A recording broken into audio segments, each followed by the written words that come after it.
Hey everybody, welcome back to Ravenhawk Coins, and today we're going to have an edition of Let's Talk Currency. Yes, ladies and gentlemen, in this edition of Let's Talk Currency, we have some beautiful, beautiful currency to show. I'm going to get close so that you guys can get a nice view. Then we're going to discuss a little bit about the history and how these are made, and then how to grade them, and also what these are currently graded at. And as you guys know, I'm not a big fan of wearing gloves. If you're new to the channel, I don't really like wearing gloves often, but I have my gloves on for these because these are very special.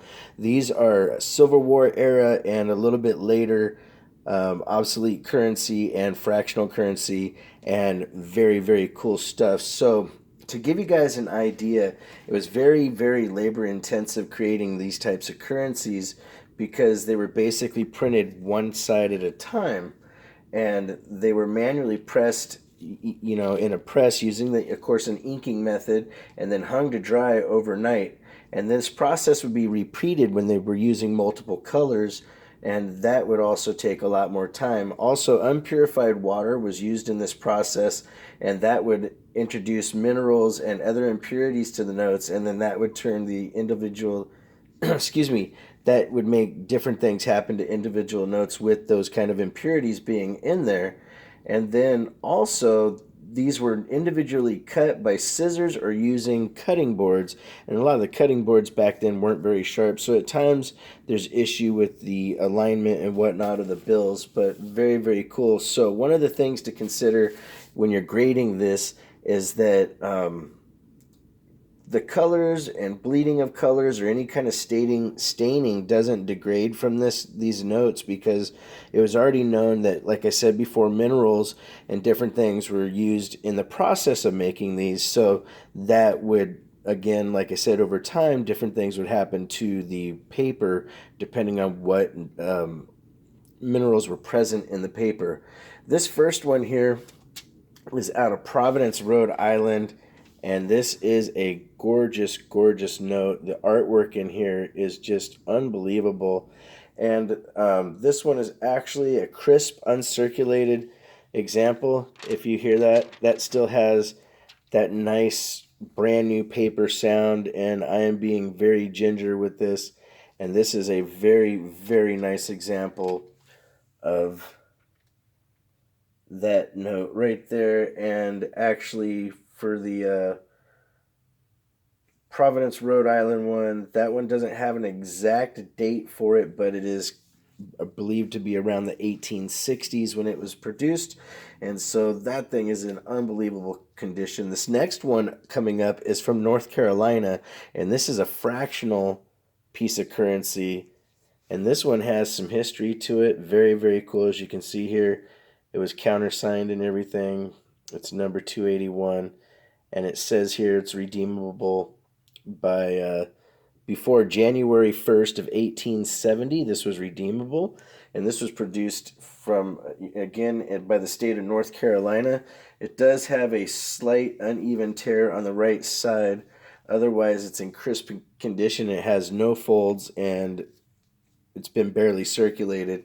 So very, very cool bill there. This last one is produced by the Canal Bank out of the great state of Louisiana, out of New Orleans. This one is beautiful. This is a great, great example as well. This one is crisp, uncirculated, and is just an unreal example. Here how nice that is. This again is a late 1800s, 1860s or so produced piece of currency, and very, very cool. And the Canal Bank, as you guys know, the canal banks were used to help produce and make, or you might not know that the canal banks were actually used to help back money for building canals in areas such as Louisiana and whatnot. So to give you an idea, like I said, this one's crisp uncirculated. This one would be considered choice, very fine, and almost uncirculated. Unfortunately, that little bitty ripple there, that little cut makes a big difference. These two, the reason that they have the grade that they have is because the paper is still very, very crisp when you touch it, as well as the centering and everything in the bill is very, very nice. The margins are nice and very well centered and even.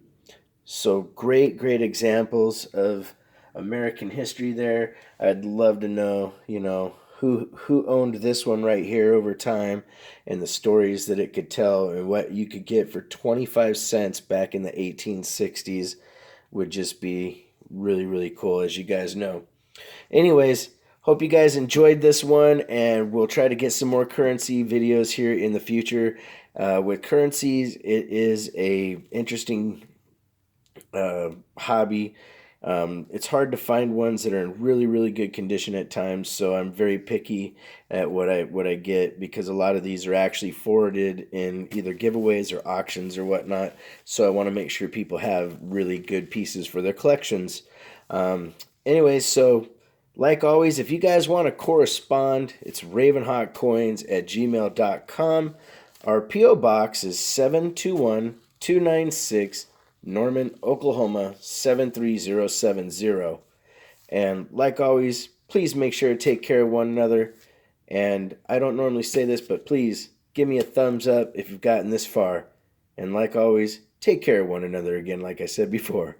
Ravenhawk Coins, have a great day.